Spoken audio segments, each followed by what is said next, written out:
Welcome to the 2022 Digital Innovation Futures Festival, put on each year by the Victorian Government to celebrate the technological advances in Victorian businesses in almost every field you can imagine. Hi, good afternoon. It's Carolyn here from We Teach Well, and this is our final event in the 2022 Digital Innovation Futures Festival. The four educators that you're about to meet tonight have all spent a great deal of time working on how technology can actually be integrated into the classroom and what some of the gold standards are and need to be. Catherine Newington, Tim Kitchen, Josh Vellers, and Sandy Nickel are four remarkable educators who I admire enormously. So, no more needed from me. I will get things moving and talk to them. As we begin, We Teach Well acknowledges the sovereignty of the traditional custodians on the lands where we live and work. For me, that is the Yalukit Weelam clan of the Boonwurrung, part of the Kulin Nation. We pay our respects to their elders, past, present, and emerging. We recognise that sovereignty was never ceded and that the land is and always will be Aboriginal land. As educators, We Teach Well recognises the value of traditional Aboriginal education and promotes increased Aboriginal involvement in education at state and federal levels. We also pay our respects to the elders of the lands where our colleagues live and work.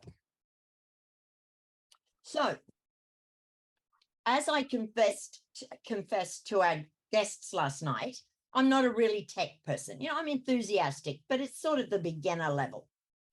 So while I thought that the title From the Neighborhood to the Metaverse in 2 years sounded good, I actually had to look up what the metaverse was, because that was not in my thing. So the reason that I host these events each year, while I've got nothing much significant to say, and particularly at a Victorian government event, it's that no other demographic is affected by technology more than the K-12 education sector.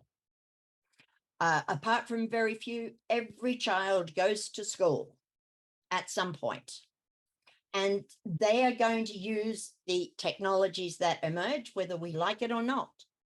And parents and teachers will need to be able to help them to use it well. It's important, I believe, that any discussion of technology includes the voices of K-12 educators. So that's why I do it. So the educators you're about to meet have been engaging with the digital space for a long time. Integrating technology in K-12 is content getting ahead of the available tech. So this is straight from the ACARA document, which Catherine probably knows off by heart.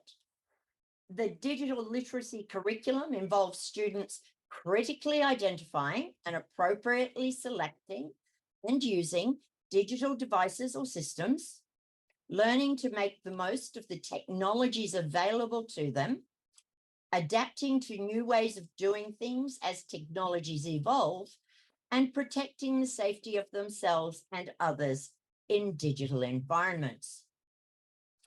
Students' ability to select and use a range of appropriate tools is referred to often. One of the subject descriptors for level 3 says, create content using a range of tools demonstrating appropriate choice over functions and elements to convey meaning for a selected audience. And that sounds really good, until I noted that level 3 relates to students in grade 3 and 4. The first time I did senior maths, which was before all of you were born, we had a protractor, a set square, a logbook, and a slide rule. And what we learned was dictated by how fast those tools worked. When I went back many years later, we had a scientific calculator, And we were expected to do more than we had been expected to do the first time. My children, when they got to that, they were doing those things in year 8. So my question to you is, how fast is the digital literacy's curriculum moving? And do teachers in primary and secondary have access to the right sort of tools they need to meet the ACARA requirements? So today you will hear from Catherine Newington, is the ACS ICT Educator Specialist. She manages the whole education sector of ACS, which is the Australian Computing Society, so the Australian regulating body for ICT. She holds a postgrad degree specialised in education technologies. And what I love most about her, she is a firm advocate for the idea that technology should serve pedagogy and not the other way around. Tim Kitchen, what can I say? Following 23 years teaching primary, secondary, and higher ed, Dr. Tim has been Adobe's Senior Education Specialist for Asia Pacific since 2013. A passionate educator and advocate for creativity in education, and some of this you can read in the descriptions, so I don't need to say it all. He is a regular presenter, though, on a wide range of national and international education events. And I just noticed that Stephen's not with us. However, the important one, Josh Velez. Josh has just been named as the Australian Education Awardee for Primary School Teacher of the Year 2022. So good. I don't know. I feel a lot of pressure being the important one now. So no, we're just going to pay you appropriate respect and bow to your will. Yeah, that's probably never going to happen. He now works as a curriculum learning specialist, focusing on innovative ways of using technologies in improving literacy and other outcomes. And his focus again is building capacity in teachers and through mentoring and coaching. And I like that because for the same reason he does, that's why we are doing what we're doing. And Sandy Nicol, Dr. Sandy's research and recent work, and I had to make this up because you didn't send me any, is focused on supporting early career teachers. As CEO of the New Brew, her time is spent addressing issues in initial teacher education while working with diverse groups of teachers around the country. Being able to build relationships in a digital space has enabled Sandy to expand her reach and assist more teachers. And I'm Carolyn, and I'm going to wait on your brilliance and preferably whatever that was driving past my window. Police, ambulance, fire. Okay, welcome all of you. My question, first of all, is technology, is how students are learning, what the curriculum is asking you to teach children. Are the tools keeping up with what is needed at the different levels? Joshua, not because you're extra special, though you are, but because you're top left of my screen, I will let you jump in first. I will ask you to jump in first.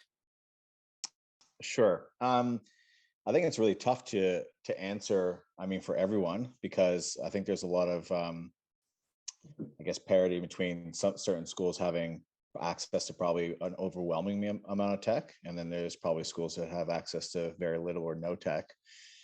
Certainly from my experience, and I'll only speak from my experience, is that the schools that I have, regardless of their socioeconomic status, or they've had an overwhelming amount of tech. In fact, teachers get quite lost in how much they get to choose from to be able to support their students. And what ends up happening is you get so overwhelmed that you just don't want to do it.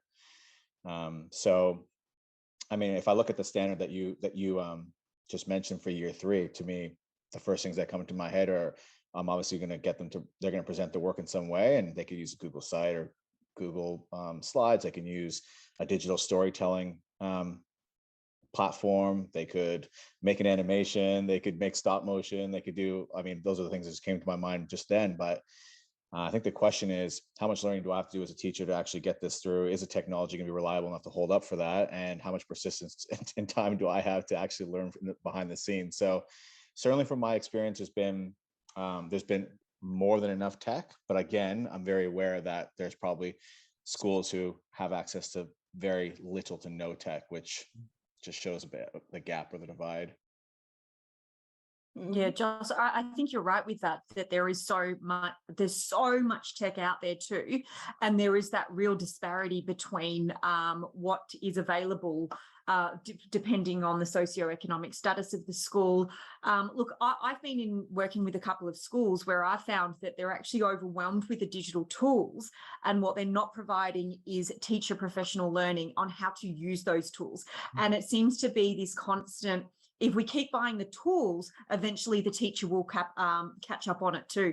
I went into a STEM room and there was, I call them very expensive dust collectors, where you just see all of these robotics that have been shoved to the side and just that thick layer of dust that is over on the top. And I think that as teachers, there are too many tools out there. And I think there's a lot of teachers that get lost with all of the most up-to-date or the most innovative tool that is out there. Whereas are they actually thinking about the curriculum relationship that it has and the relationship with their teacher pedagogy, and they just are too much focused on the actual technology? Your thoughts, Sandy? Did you say me? Sorry. Yeah, I said, yeah, your thoughts. Yeah, sorry. I'm from Ducky Young Country. Just like to acknowledge where I'm residing today. My concern, all my research is actually on wellbeing, and we've been foolhardy to think that we can just keep pushing technology on teachers. Where I teach at the moment, the students have so many social issues that you can have as much technology in the room, but that's not relevant to a child that is having emotional issues. And teachers are bearing the brunt yet again of so much. And if we really, truly, genuinely care about the well-being of our students, our community, our teachers, I'm advocating that we pull back, slow down, quality over quantity always. And I have major concerns myself when we look at my area of research is particularly early career teachers. So that period from, graduating basically to the first 5 years of teaching, and we know pre-COVID, 4 out of 10 were leaving, and they cite classrooms are too busy. I can't do it. And university's not preparing me well enough. Well, the problem is it's this fast-paced world that we live in.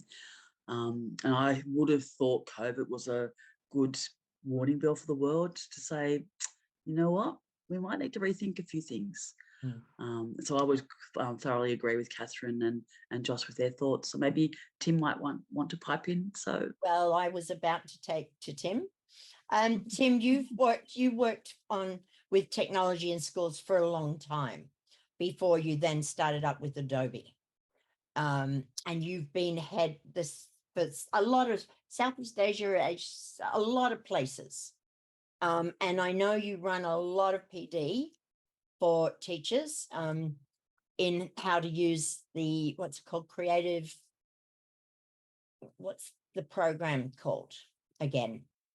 Yeah, so obviously I'm coming with an Adobe focus in the last 10 years, been immersed in that, and the Creative Cloud has been available in schools all over Australia now, and just about every school uses it to a certain degree. I'll take my Adobe hat off for a little while, first of all, just to talk generally about technology and contribute to some of the things that have been added. COVID has been a massive catalyst for technology. Well, when I started seriously looking at technology in schools, I remember the teachers I was working with back then, they called the computer the monster. They literally did. And then when I came in as the technology person, oh gosh, it was so hard to break into so many different faculties. They really, there was such a resistance to use the technology at all. And they saw it as taking over their jobs. They saw it as all sorts of issues were coming up that, and for them, when we're talking about well-being, we're talking about teachers that then decided to leave the profession because of the computer. And it was really sad. And I was only 10 years into my teaching role at the time when I had this responsibility to try and integrate technology into a wide variety of curriculum areas. And I'd come from a primary teaching background where we were taught the whole language approach, and we were taught to use technology in creative ways and be creative. And even then the technology was very rudimentary. But when I hit secondary schools, oh gosh, it was like almost being violently confronted with teachers are saying, absolutely not, this is not for me. And then when they realized this is going to have to be for them, they left the profession. We lost so many great educators because computers were starting to come into schools and the internet was starting to become important. So with that culture, we've come from a really resistant culture of teaching and learning into realizing that this is where the world is at. And we can't avoid technology because it is such a fundamental part of our society. And it's around us all the time. And so therefore education has had to adapt, and it's been hard. It's been really difficult to do that. And so therefore, when it comes professional learning and it becomes technology professional learning, we'll leave that to the tech teachers, we'll leave that to the media department and so on. It doesn't have to relate to that resistance is still there. Is it still there? That is so sad. Yes and no. You can understand where it's coming from in lots of ways, but we still find it's there in lots of pockets. But yeah, look, I'll add some more in a little bit later. I find that very sad. I wouldn't have thought it was like that.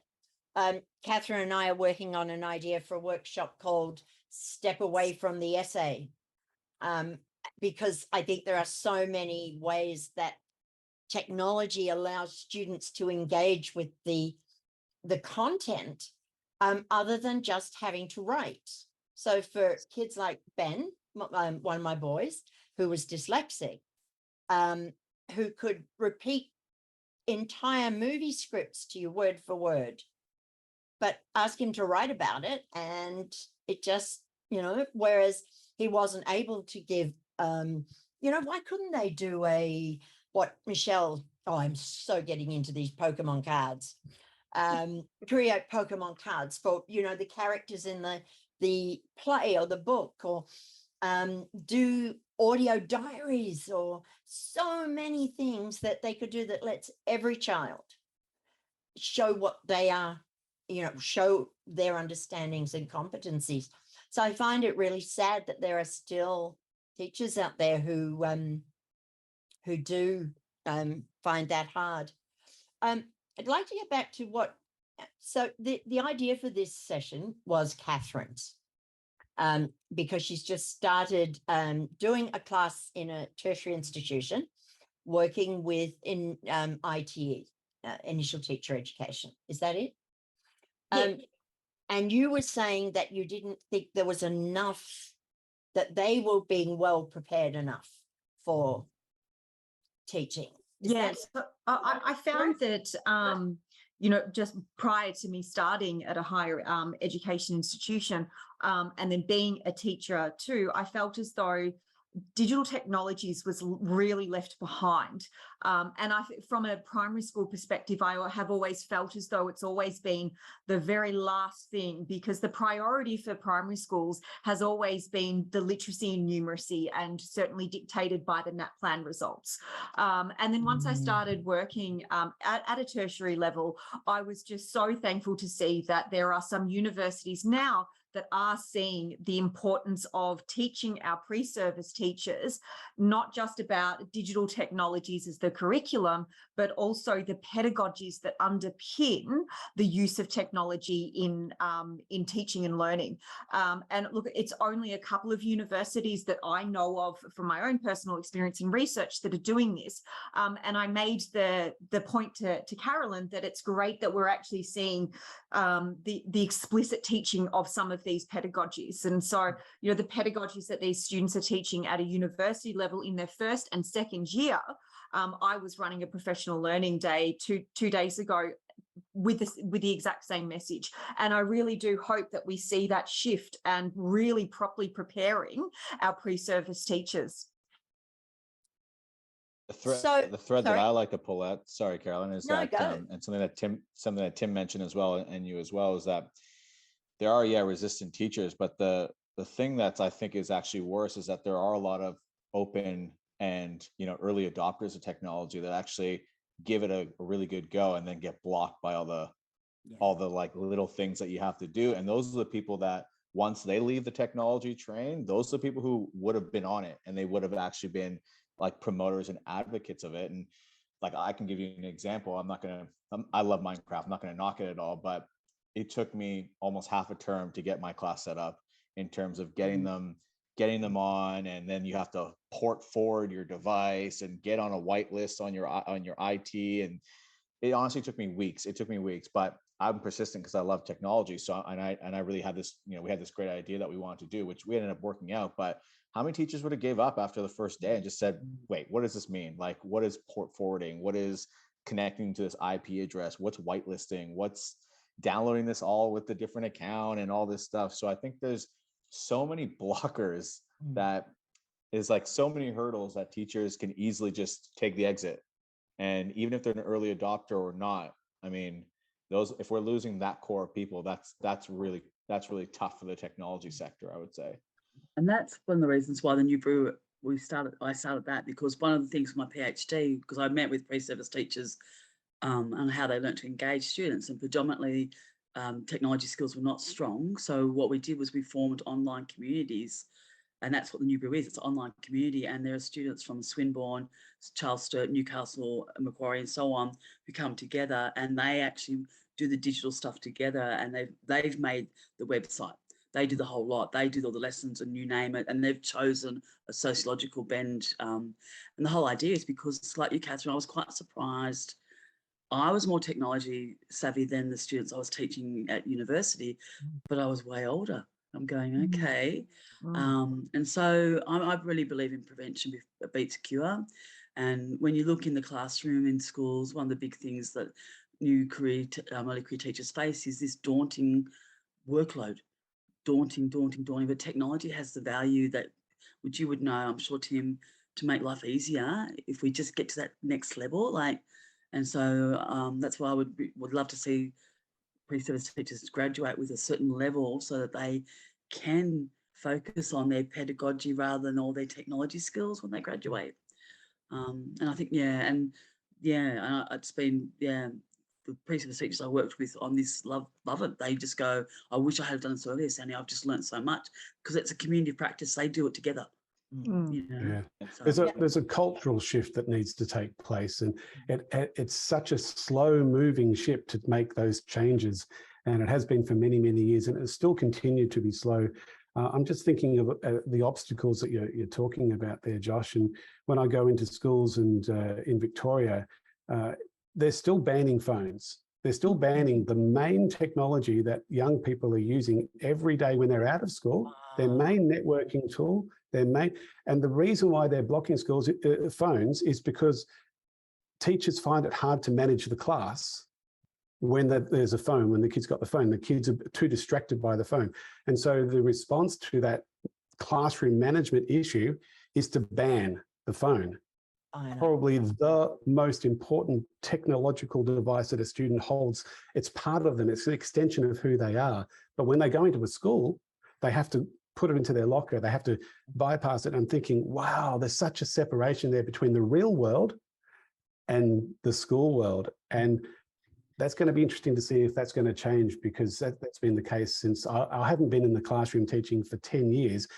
And it was back 15 years ago, around about that time, they were starting to talk about, what do we do? How do we manage phones in a classroom? And so the way that to manage it was to ban them. I'm thinking, oh, really? There was an article maybe last week that I read somewhere about some school that had banned phones and, said everything was fine. But the thing I thought about that was it was a private school. And so in a private school, there's a good chance that all those students will have another device. But in a lot of public schools, the one thing you can probably count on the kids having is a phone. And to ban them means you're just taking away any way of engaging with technology or giving those students the same advantages that other people are having. So you're preaching to the choir there, Tim. I just do not see. So you learn how to have a rule. Phones on the desk, face down, unless we're using them. It's not hard, I wouldn't have thought. But I guess also part of the cultural shift is we've probably all heard of the SAMA model in terms of teaching. And I know Catherine's been incorporating that into her course, because one of her students is actually my daughter. So I kind of He's got the inside gossip. Yeah, I do. And I was so pleased to see her. She said, Dad, do you know about the SAMA model? I'm thinking, brilliant, you're learning. Because one of the great things about the SAMA model is that first S in SAMA is substitution. And what's been happening with technology is we've been treating it as still a textbook. We've been treating it as still an old mindset of teaching. And when we see the technology, instantly we're thinking, oh, that's another thing we have to do and add on top of all the things we already have to do. But really, let's think beyond that. Let's think about technology as a way of substituting what we've been doing, as redefining what we do in such a more practical way. I was in a school today. I won't mention the name of the school. It's great. I only get to go to school maybe once a week, and it's such a pleasure. But I only had 50 minutes with this class of year 10 multimedia students.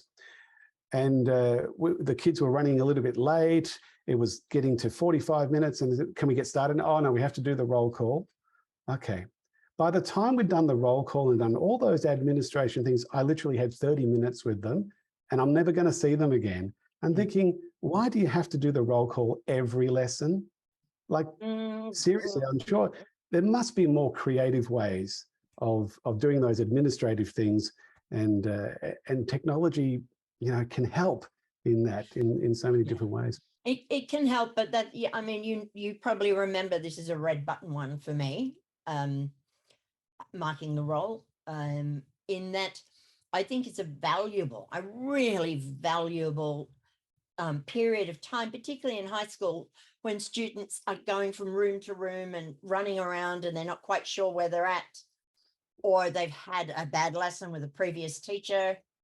The time that you're going through the role gives them time to hear your voice, settle down, and start afresh. And it means that every child, at least once in a lesson, has their name said with care and concern, rather than with anger and grumpiness. So the role shouldn't have taken that long, though. I will give you that. Now, there was another thing that I was going to say on that, and it's quite escaped me. So if you guys want to say, Catherine, a question that you think needs to be addressed. Ooh. Question. Yeah, now you're putting me on the spot for this one. How do you think that we can, or is there anything that you've seen that has worked well in schools within your experience of having that capability for teachers and the capacity to use technology effectively for their learning? Is there anything that has worked really well that you've seen that gone, that's been a bit of a winner for me. So I suppose then I can answer that reflection and start off first by one of the winning moments that I had when I was in a classroom is I was next door to one of those resistant teachers and didn't want to use it, any technology. And this was 5 years ago, so it was a little bit more recent than your experience, Tim, but that message is still happening.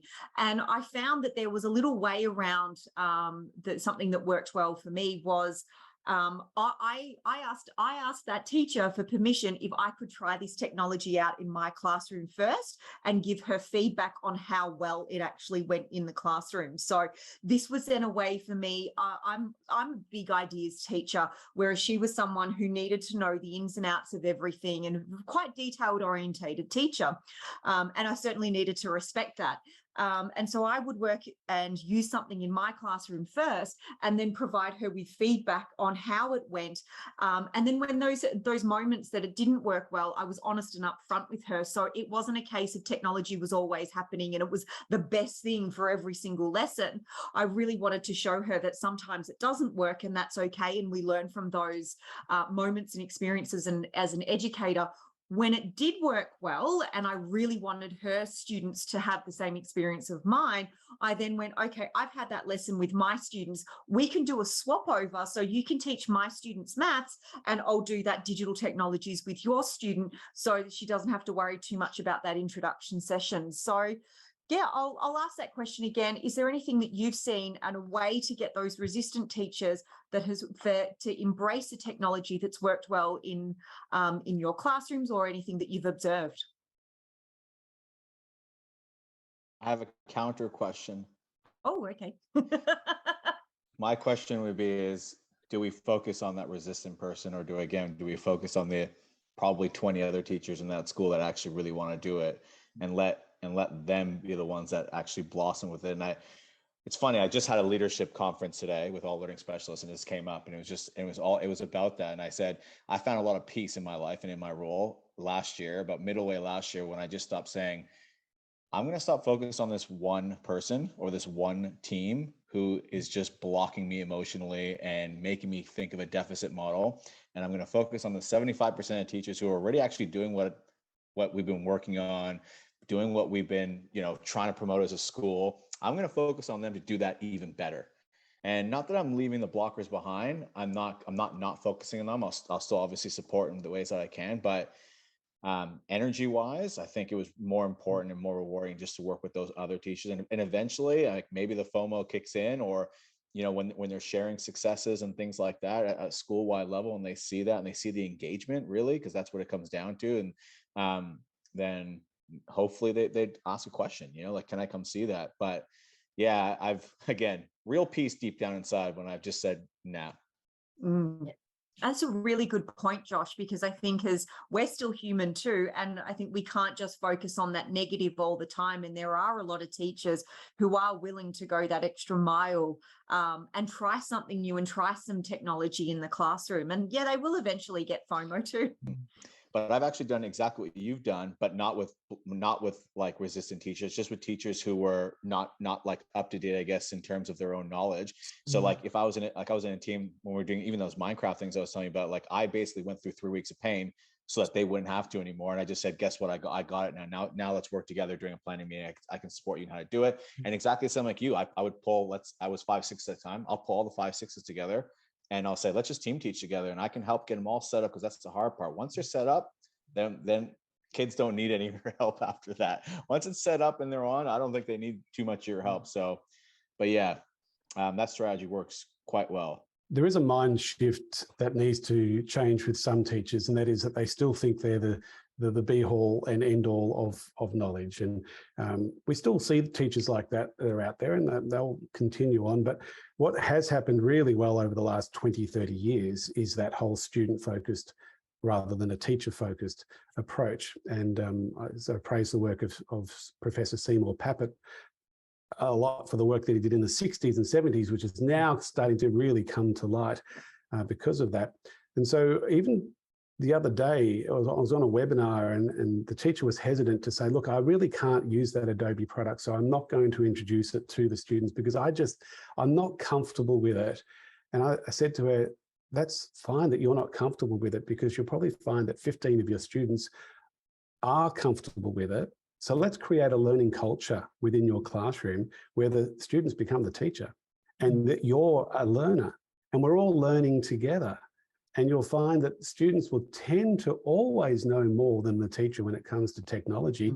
Generally, I'm speaking, there'll always be one or two that will just shine. And for them, it becomes an opportunity for them to really boost their ego. I actually do know a little bit about this. They may not know about the pedagogy behind it. They may not know about what curriculum content needs to be taught around it. That's what you do as a teacher. You're the expert in pedagogy. You're the expert with the curriculum. You're probably never going to be the expert with all the technologies that your students know so much about. So it's a shift. It's a mind shift. And once you've got that shift, you find that that learning culture becomes much better for everybody and right throughout the whole school. Yeah, Because I find it really, I was just going to say, I find it really interesting that as educators that we still, well, there are teachers that still think that they are the expert in the room, but yet we also want to teach our students, you know, the concept of failure and, you know, learning from that and growing from our mistakes. And yet as educators, we don't want to mirror that. Like there's this disconnect between, as educators, we want our students to fail and we see the value of failure and what it means to grow as a learner, and yet some of those teachers, they are not going to take that same step that they want to show within their classroom. Tim, I would always say for technology, I said, I'm not going to give you professional learning on it. I said, the kids will just introduce it. Like they're going to teach you. Just literally the other day, I want to learn how to use Makey-Makeys a little bit more. And we have in our dust collection room, we have tons of Makey-Makeys. So I just went in there, grabbed it. I help with a coding club on Thursdays at lunch. I brought a couple of bananas. I brought the Makey-Makey, and I said to a couple of students, who wants to see if we can play Minecraft using bananas as remote controls? And I had no idea if it could be done. I have no idea at all. I just knew that you could press it and you can use it as a device. And then the kids grabbed the device, they went on YouTube, they looked up an instructional video, they started following it. And I'm just sitting there saying, okay, what does this part do? And they're like, well, you got to connect the controller to the device, Mr. B. I'm like, well, how is there an app you need to download? No, it's on the web. The website's right here. I'm like, all right, cool. Keep telling me. And we found out we couldn't actually do it just there, ran out of time, but they definitely got to the piano part where they were pressing the buttons and stuff. And they're year threes, like. And how much learning took place in the process of doing that. Yeah. And when we're assessing these days, it's not about the mark at the end of the unit of work. It's about the process that took place leading up to that point. And that's what we need to also shift in our mindset, that we're not getting students ready for a test at the end of a unit. It's about really thinking about all the learning and the collaboration and the creativity and the problem solving, all those transferable skills that are so vital to get those students ready to thrive in the future. They're the things we really need to focus on, not only in primary school, but right across through, even into university as well. And that's fundamental as our role as teachers to be able to do that. Sorry, go on, Sandy. I was going to say in 2016, when I was reading on Dewey, I did an experiment when I was lecturing at uni where I predominantly taught mathematics. And so I would go to tutorials not knowing the answer to maths problems. Now, the common theme all of us have said so far is relationships. Really, that's what we're talking about. Now, the risk was they would think I was a fool. But the funny thing is my student teacher scores went so high through the roof that I ended up getting the top marks across every subject. So I transferred from maths when I was confident into other subjects. And then I realised if I'm going to be a risk taker and vulnerable with them at uni, then they will graduate with that mindset, you know, and that's the thing. It's a mindset that we're all talking about, you know, like the deficit, Josh, idea that you said of the one teacher. I agree. I don't think we should be investing our time in the one naysayer. We should be investing in our time in the ones that want to move forward, and then it will just, I think, evolve naturally. And that's what I found when I sometimes I was teaching 800 students a semester, and it just would sweep across because relationships were first. And I was really vulnerable. And I just said, look, I'm not, you know, I don't know. I'm going to come and just show you I'm a learner. And they would laugh because they would realise that's the funny thing. They would realise how dumb I was. Like I'd go, oh no, I can't remember. Can someone tell me the order operations? I can't remember. So, and it worked. So I'd encourage people to be risk takers that way. I found not just with technology. I mean, it's always been a source of pride for me that I am more technologically advanced than my twin boys, who are now 33. I've always been more techie than them.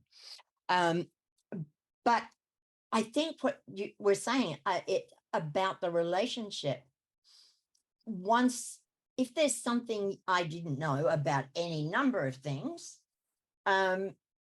once you ask the students to help, I don't know, but there was something changed in the dynamic, and more they'd be wanting to do good work to please you. So, and I mean, that ties into what you're saying, Tim, about, I mean, even though the teacher may know more at that point in time that they need to get across, students will not get upset if you don't know everything. I think they feel quite you look at the work of Benjamin Bloom back in the mid 1950s when he created his Bloom's taxonomy, as we call it now. And yet we still seem to be focused at that bottom level where we're just remembering facts and figures for an exam, getting ready for the next standardized test, whether it's NAPLAN, whether it's a VCE. I remember a grade 4 teacher saying to me, look, we can't do technology because I need to be spending more time getting the students on their handwriting and getting it perfect to get them ready for the year 12 exam. She was a grade 4 teacher, thinking she's preparing her grade 4 students for year 12 exams. When I broke it to her that by the time her year 4 students are in year 12, most of those exams are probably going to be online or going to be a computer-based exam anyway.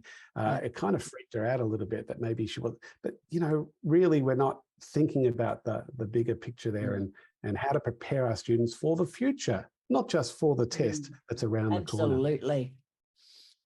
Yes. Sandy touched on the point earlier, though. It's like there's a lot of pressure on teachers for those, and that's not. I don't say that's the teacher's fault. Obviously, it's pressure coming from external sources. But then technology is not like I don't know many strategic plans or annual implementation plans that have tech as one of their goals. It's usually literacy, numeracy, and well-being. So that means when do teachers get to learn technology? Well, come to a techie brekkie at 8 a.m. or 7:30 or go watch a webinar on your own time, somewhere around 5:30 p.m. or something like that. And, that's just putting more pressure and more resistance, obviously, because it's like, well, now I got to do it on my own time. And look, there's people like me who go and do that, but it's not for everyone, and you don't expect everyone to do that. And that's a very difficult thing to navigate when your priorities are not where technology is. Yeah.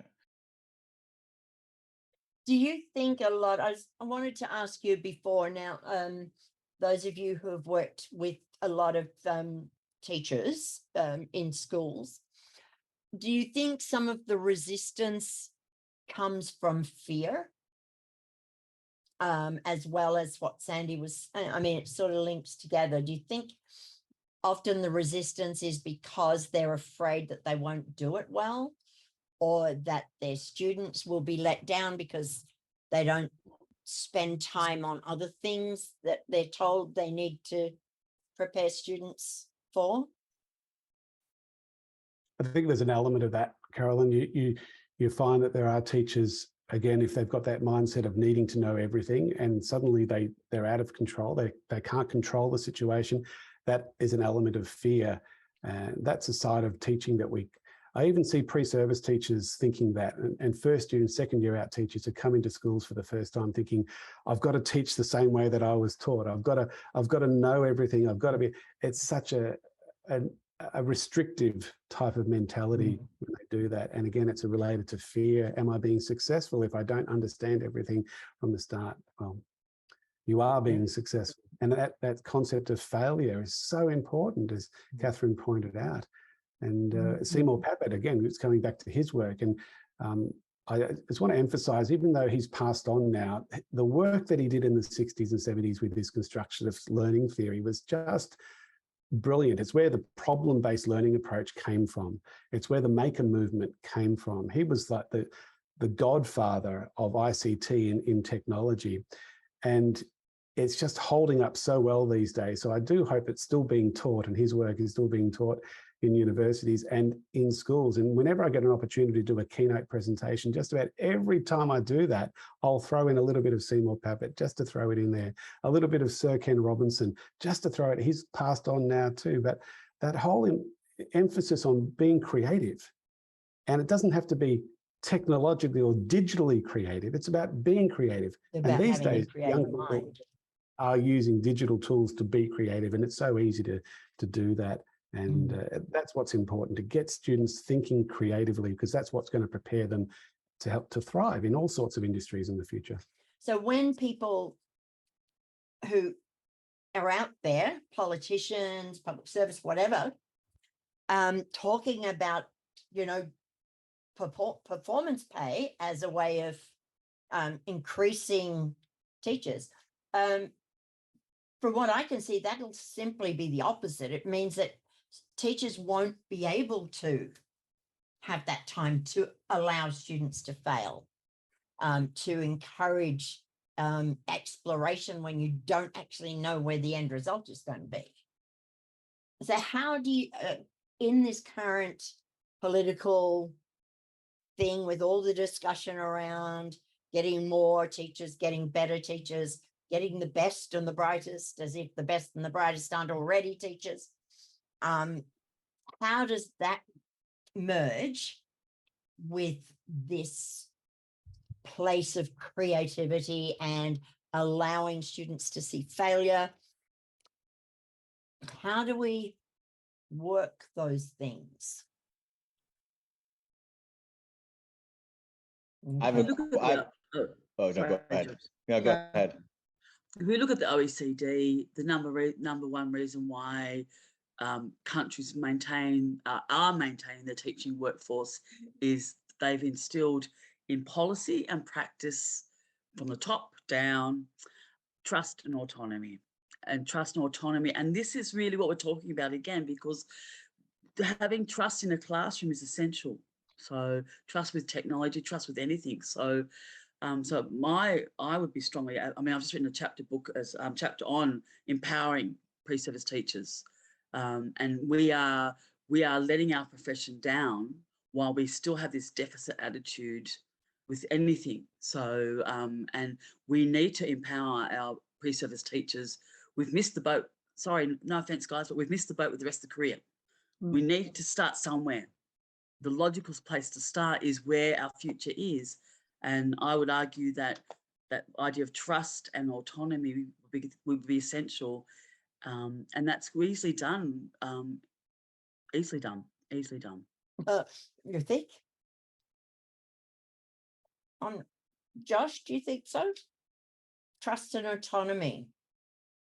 Well, I actually was gonna ask, you know, a lot of you are in different schools a lot of time, and for many years, my question would be is, how's it been looking over the course of many years? Has it been getting better? Have you seen more critical thinking and creativity in schools, and you know, as technology helped that? Because I mean, I don't know what it was like 20 years ago. I don't know what it was like. I know when I was in school, I guess, but I mean, when I was in school, I'm not that old, but we had like the little NEC computer that had this fish game. It was like basically like the same game you would have on the first Nokia 5190 phones kind of thing. So you know, technology wasn't big when I was in school, but I would imagine there's a stark difference between what it is now, and especially in some of the high performing places, and to what it was. I would hope it's getting better.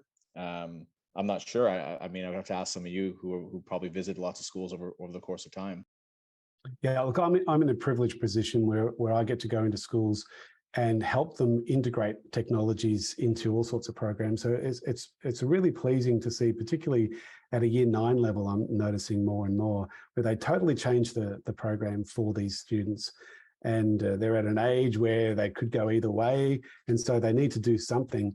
And what I'm finding more and more these days is an integrated approach at secondary school. We've always had it in primary school, always. every primary school teacher is an English, math, science, geography teacher, and it's so important.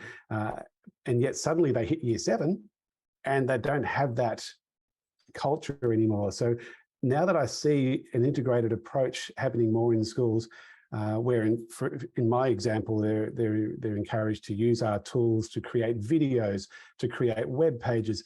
It's based on a problem that we're going to solve. It could be a sustainability issue or a health issue.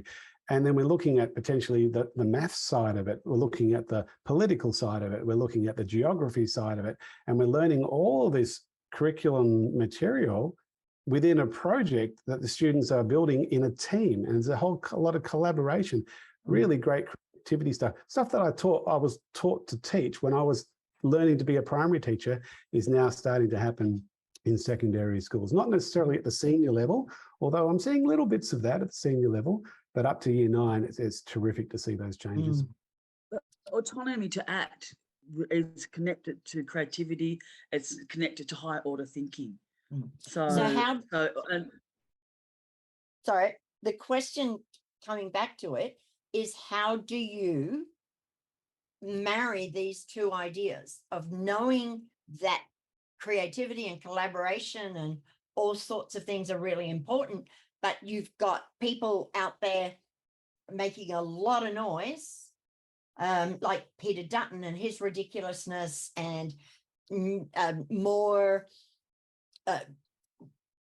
education ministers all getting together to work out how to fix education and how to get more teachers. How do you get them to hear? How do you marry these two? Well, when you're working with policymakers, one of the things that you can point out is the fact that the World Economic Forum have been pushing creativity for 20 years now. And they're the policy makers globally that our current political leaders rely on for their own policies. If you know, they're the makers of the policies. And that's when that's pointed out to policymakers and political leaders, they start to think, oh yeah, okay, so this creativity thing is important. This collaboration thing is important because it's the CEOs around the world that are demanding it. And if we're ignoring it, then we're not really preparing our students for that future. We're a little bit left of field. You can't measure creativity. That's the problem. So it's not a quantitative, data-oriented skill. And because of that, and it cannot be measured by ACEL. Sorry, ACEL, I'm going to say it, because you can't measure it. ACEL says it doesn't exist pretty much. I don't know, but they need to back off with that. They need to understand that qualitative research is the missing. There are ways of measuring creativity, and some of the work of Dr. Tim Paxton from Monash University. He's also Flinders, and he's been at a few universities. His work is amazing. If you look him up, one of the things he did recently was he did a study of curricula around the world. I think it was about 15 different countries, and how they used creativity in the curricula to the leading. How do you actually assess it, and how do you actually bring it into the curricula? And then looking at that study and how different countries are doing it in different ways was absolutely fascinating. And then you look at the work of Sir Ken Robinson on what he's saying in terms of how do you assess creativity, and the work of Professor Starko from the University of Michigan. There's lots of research out there now that's showing you how you can actually measure creativity. They're even talking about it. Harvard disagrees with you, but anyway, they tried to measure it. They did try and measure it, and they can't.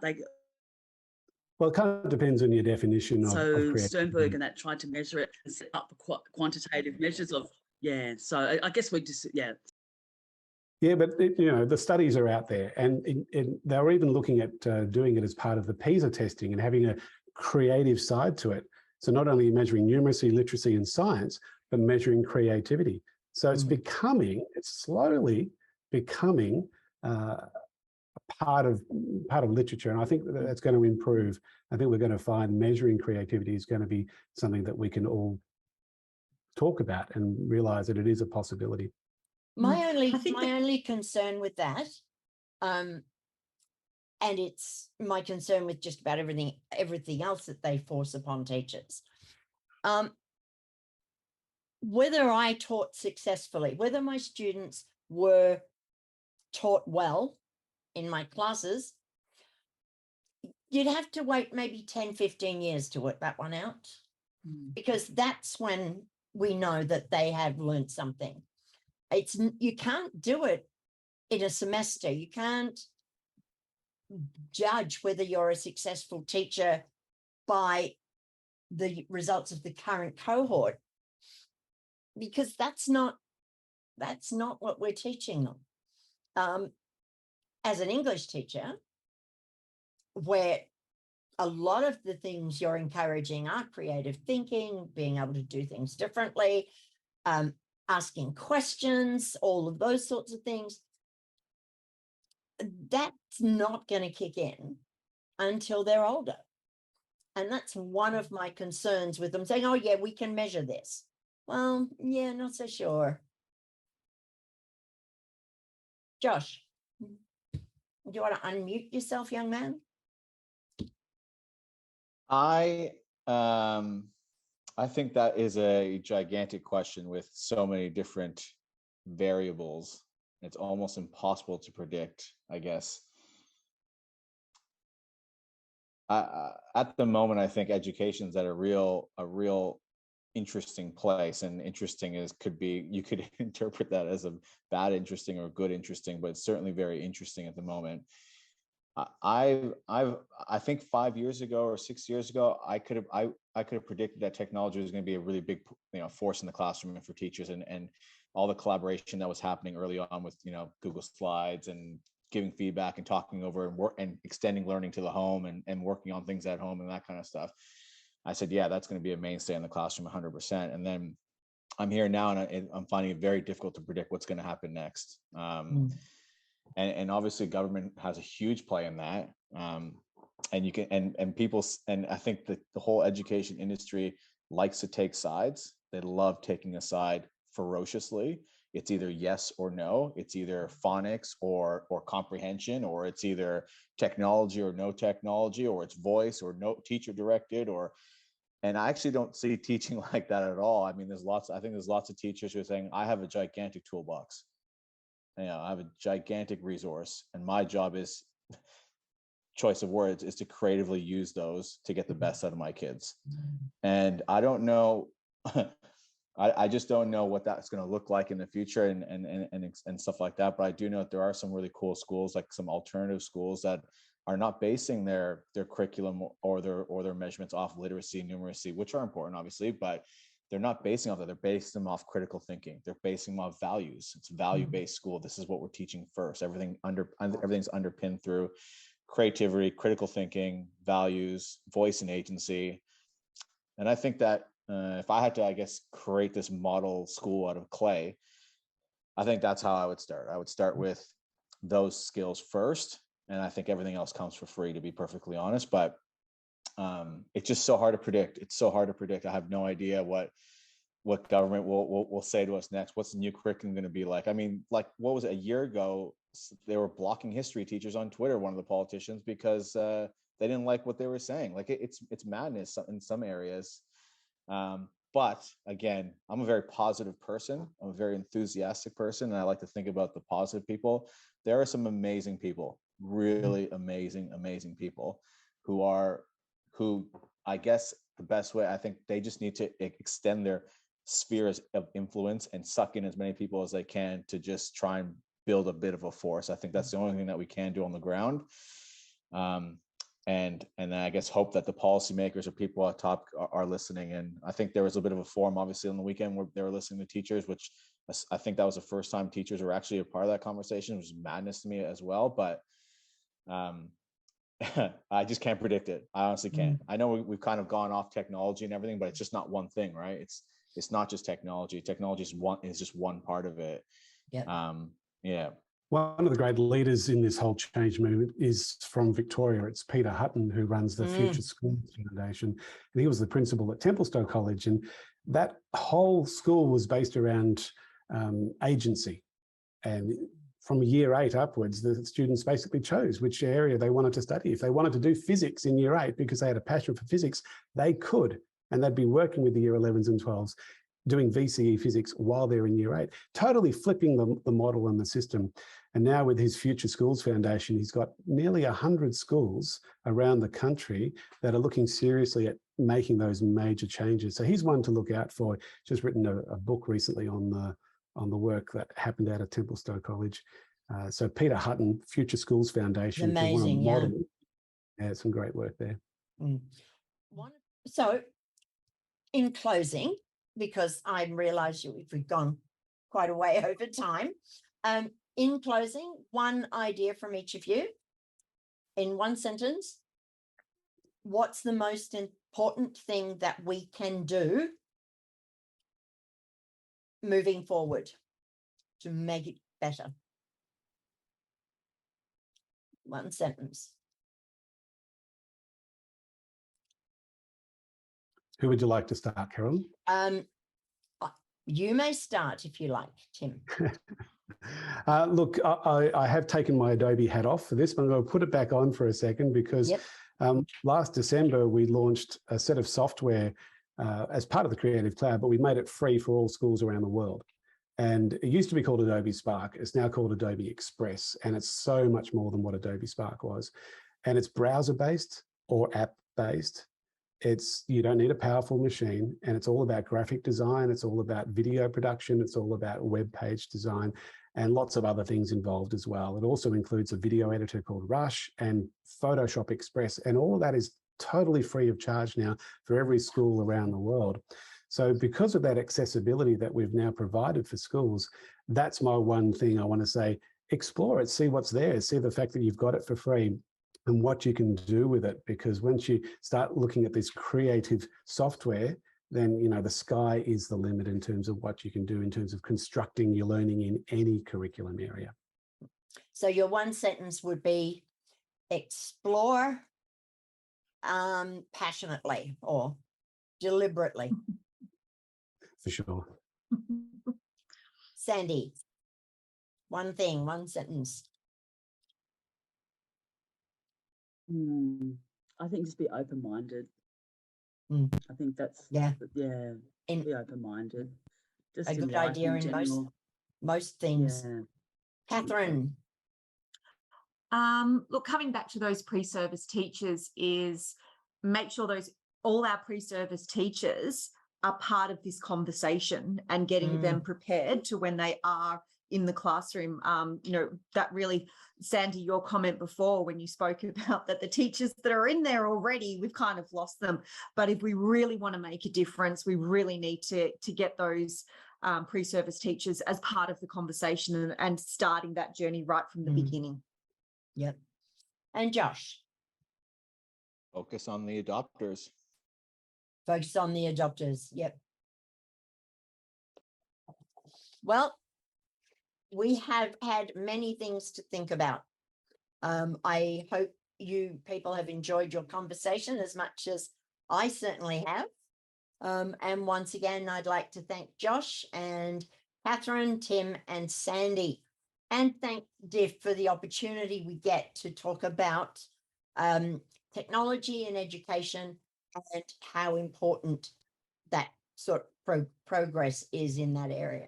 So thank you very much, and good night. Thank you for your time. See you, everyone.